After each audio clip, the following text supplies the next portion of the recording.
Welcome to Life and Music, where we meet, listen to, and learn about music artists from the Los Angeles area and beyond. I'm Teodross Avery.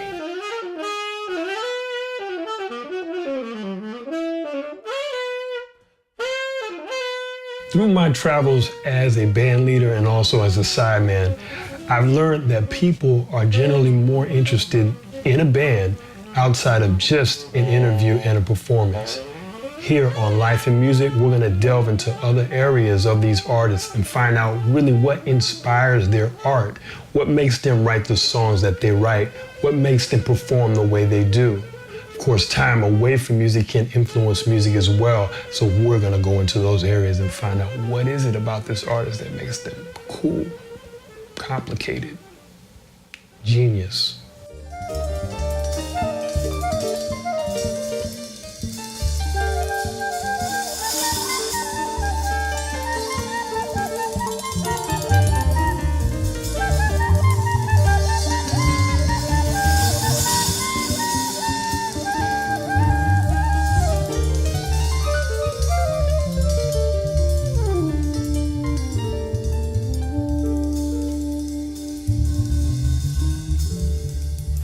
My influences tend to be people like John Coltrane, Curtis Mayfield,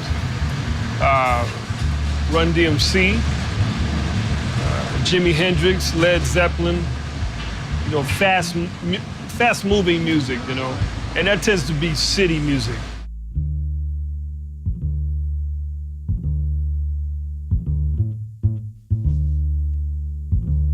Check out the city, you see the movement of the people, the cars, the lights. You always got to be aware of what's going on around you. You have to be aware. My music has that aspect to it, that you always have to be checking each other out, checking out the musicians, thinking about what they're playing, thinking about their interaction with you. Just like a city, when you're moving around the city, you always got to be aware of your surroundings. Same kind of thing, especially when I'm playing real fast jazz. That music right there is all about city life and really relating to it and being able to function in it and be successful at it, if you know what I mean. If you've ever been to a place like New York City where there's a lot going on, and if you're not aware of your surroundings, you could get got, you know what I mean? So that sense of awareness is also in my music and just being alert at all times.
Every situation is all about the city environment. There are some situations where you actually have to fall back, and that is usually when you're a sideman or a side woman. That means that you're backing up another performer. And I've experienced backing up people such as Lauryn Hill, Matchbox 20, Train, Pat Monahan, Mos Def, people like that. I've been in the studio with people like Amy Winehouse, Joss Stone. And so my point in mentioning those people is that it takes a whole different set of characteristics to be able to adapt to that situation. It's not like this. It's more like quiet, similar to how people are in a library. So you're more in a supportive role, and you have to make sure that they feel comfortable and that you are not sticking out as a performer. So in the same way that we would be on that stage. I say to you right now,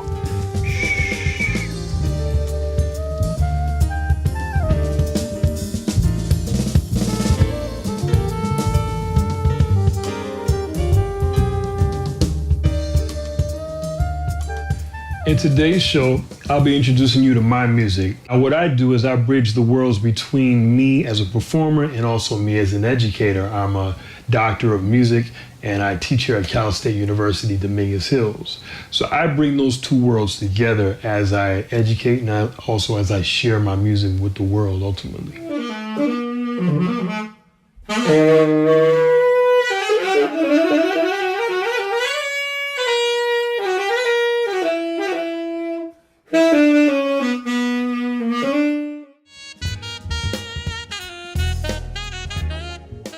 Dr. Avery has a stellar reputation as a professional, both in the jazz world and in popular music circles as well. Some of the things that he brings to the table right away, I mean, obviously he's a great educator, but just his general professionalism is something that the students will observe, and they'll really see what it takes to be, you know, a world-class artist balanced with a teaching career and just dedication to his craft. I really love, actually, where we're located. I feel like we can really make a difference here. One of the things we really try to do is be aware of changes in the music industry, changes in student interest. So, you know, as an example of that, we just hired a full-time music industry person who can teach our students a little bit more about, you know, do-it-yourself, DIY careers in music, since that's most commonly how people are making a living in music. We have jazz and we have classical, but we really want to also acknowledge that the students aren't always interested in just jazz or classical, but more popular styles. However good the program gets, we're never going to be satisfied.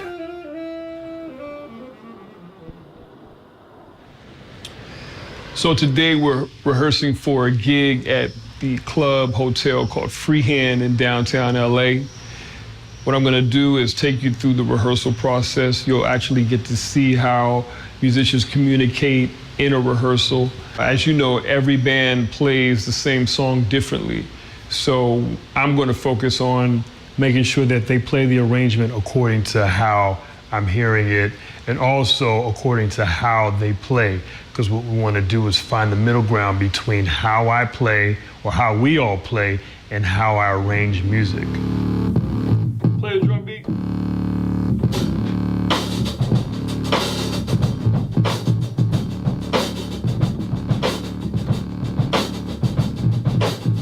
Now, as you see, Sam is a real professional, but what I can do is I can give him the basic understanding of where I'm coming from, and then he can take it to where keyboard players will take it, of course, in a more advanced, technically developed area. So now I just have to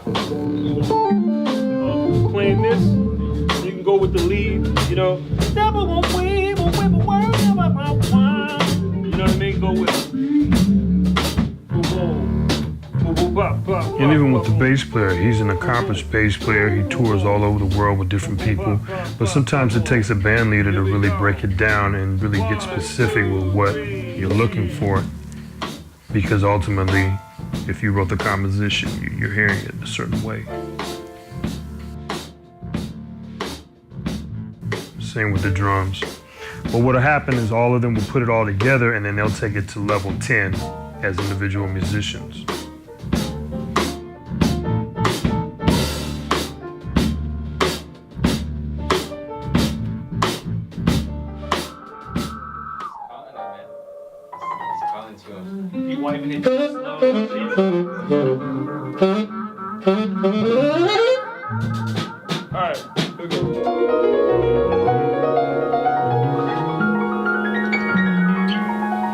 As a band leader, it's also important to choose musicians who are malleable, who understand that you have your own concept, and musicians have to be open to hearing your suggestions if you're the band leader. Some musicians are not into it, and it makes it a little harder to collaborate.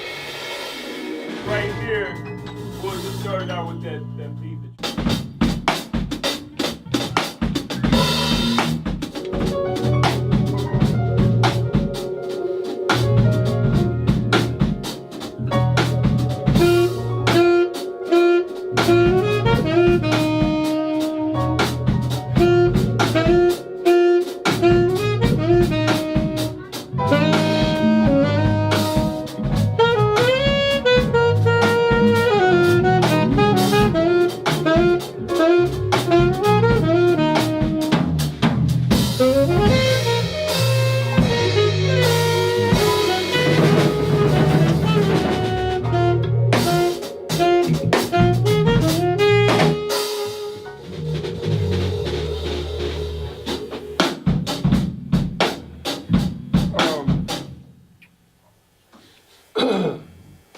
Play it just like that tonight.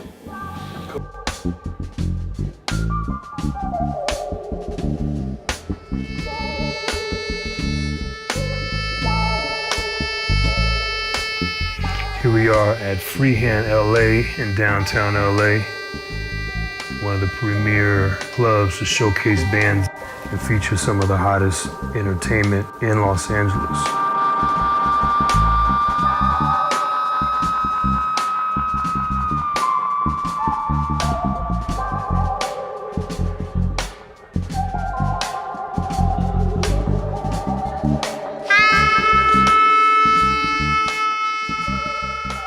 It's important to have a space where you can really communicate as a band and really get your concept out.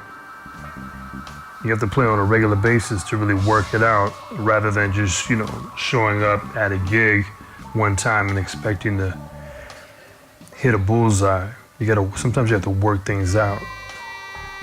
And that means making mistakes, trying again, talking with your band, having a rehearsal, figuring out what works, and then coming back again, and then after a year, you have such a clear band concept.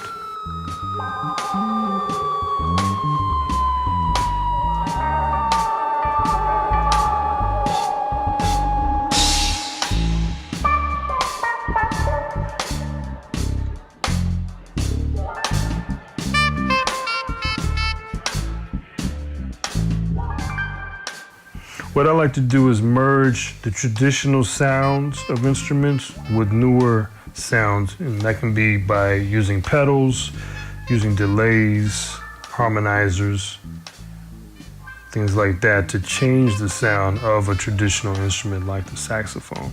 And it gives it more of a new edge.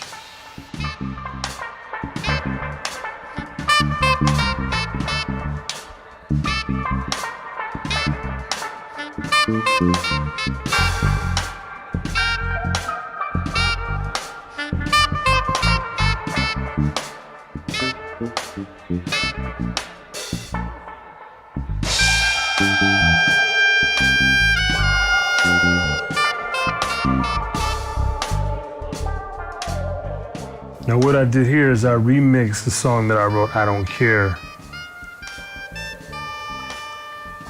When we played it in the studio, it was more of a traditional jazz song, but here I remixed it with these musicians, because these are different types of musicians. So I wanted to bring out their strengths. Their strengths happen to be playing hip hop, playing funk, real groove music. So I wanted to remix the song to fit those musicians.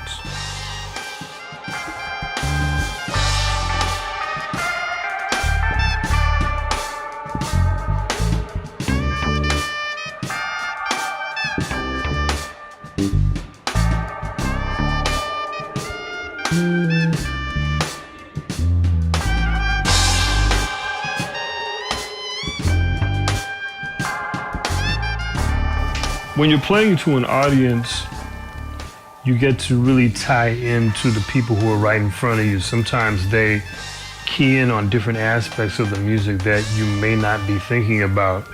And when they do focus on those areas, you want to really cultivate that connection. Other times you might want to present something that they maybe never have heard. So you want to give them something that you want them to walk away with, some kind of musical idea or a vibe or a groove.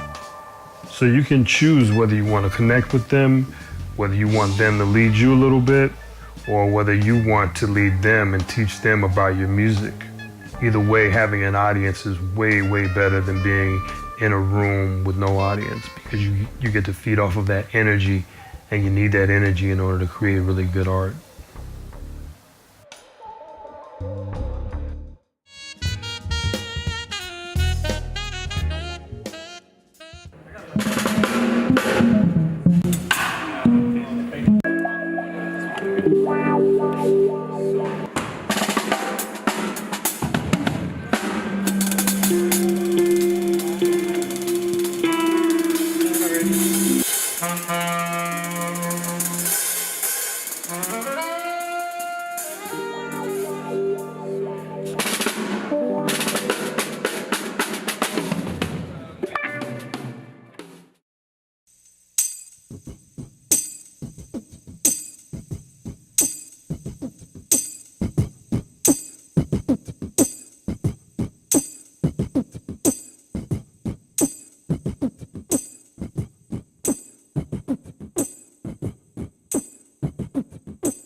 No, what I did here was I remixed the song that I wrote, Funky Slice. I added an introduction and we layered different instruments with a loop machine. So I beatboxed up front and then I layered saxophone.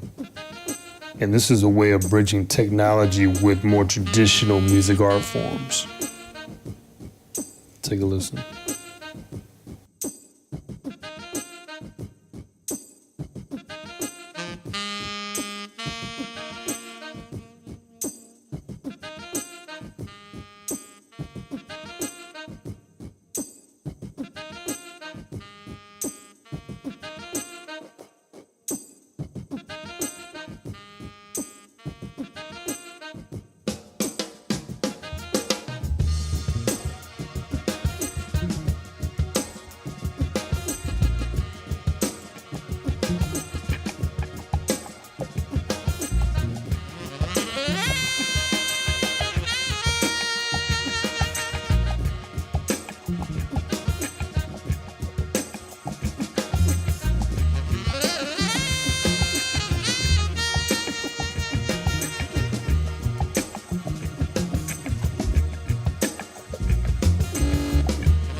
So now what we've done is bridge the technology with the acoustic instruments to create a more modern sound in an acoustic environment.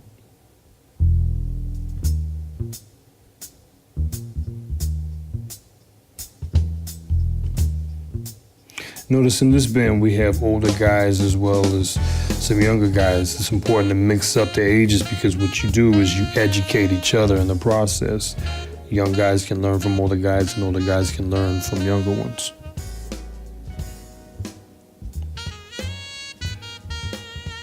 Ultimately, that's how you pass the music on to future generations.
Now in future episodes of Life and Music, what we want to do is interview artists and bands from different areas of music.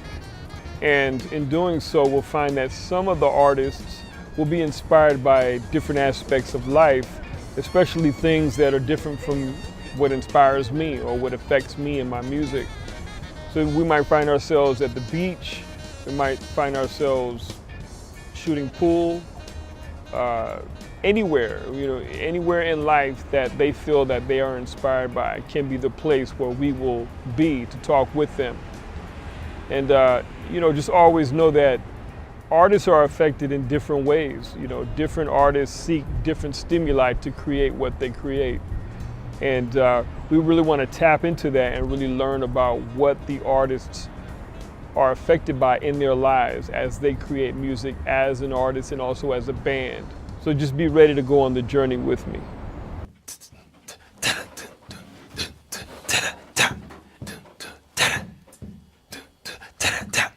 Great musician, I appreciate your help. Great musician, I appreciate your help. Great musician, I appreciate your help. World renowned. I appreciate your help. World renowned, I appreciate your help. He's saying great. World renowned, I He said fake appreciate your help. musician. Sounds World renowned, I appreciate your help. World renowned. I didn't say fake, I said great. World renowned. Great. Great. Great. You hear it now? Great now. Great musician, your help. Sam Bosch on the keys. Sam Bosch on the keys. Lord Will on the drums. Lord Will on the drums.